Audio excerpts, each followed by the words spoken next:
अस्सलाम अलैकुम। आज की तारीख 30 सफरुल मुजफ्फर 1448 हिजरी। एक फर्ज सजदा सहव करना। रसूलुल्लाह सल्लल्लाहु अलैहि वसल्लम ने फरमाया, जब तुम में से किसी को नमाज में भूल चूक हो जाए तो सजदे सव कर ले।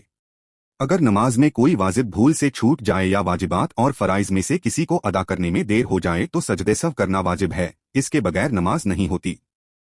एक सुन्नत मोमिन के हक में दुआ। रसूलुल्लाह सल्लल्लाहु अलैहि वसल्लम यह दुआ फरमाते, ऐ अल्लाह, अगर किसी मोमिन को मैंने बुरा भला कहा हो तो क़यामत के दिन उसके कहने के बदले में उसे अपना कुर्ब नसीब फरमा। एक अहम अमाल बरकत वाला निकाह। रसूलुल्लाह सल्लल्लाहु अलैहि वसल्लम ने फरमाया, सबसे बरकत वाला निकाह वो है जिसमें सबसे काम खर्च हो। एक गुनाह। रसूलुल्लाह सल्लल्लाहु अलैहि वसल्लम का हुक्म नहीं मानना। कुरान में अल्लाह ताला फरमाता है, जो लोग रसूलुल्लाह के हुक्म की खिलाफ वर्जी करते हैं उनको इससे डरना चाहिए कि कोई आफत उन पर आ पड़े या उन पर कोई दर्दनाक अजाब न आ जाए।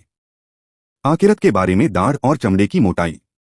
रसूलुल्लाह सल्लल्लाहु अलैहि वसल्लम ने फरमाया, जहन्नम में काफिर की एक दाढ़ या एक दांत उहुद पहाड़ के बराबर होगी और उसकी खाल की मोटाई 3 दिन चलने सफर के बराबर होगी। तिब्बे नबवी से इलाज। नशे के चीजों से एहतियात।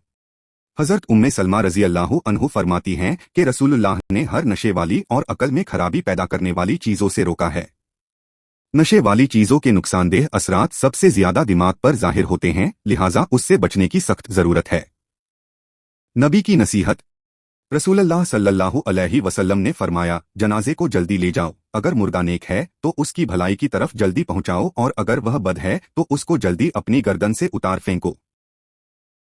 देखने के लिए शुक्रिया। ये वीडियो हर रोज देखें और अपने रिश्तेदारों, बच्चों और दोस्तों से शेयर करें। वीडियो लाइक करें और चैनल को सब्सक्राइब करें और दीनी तालीम को आगे बढ़ाएं। खुदा हाफिज, फिर मिलेंगे।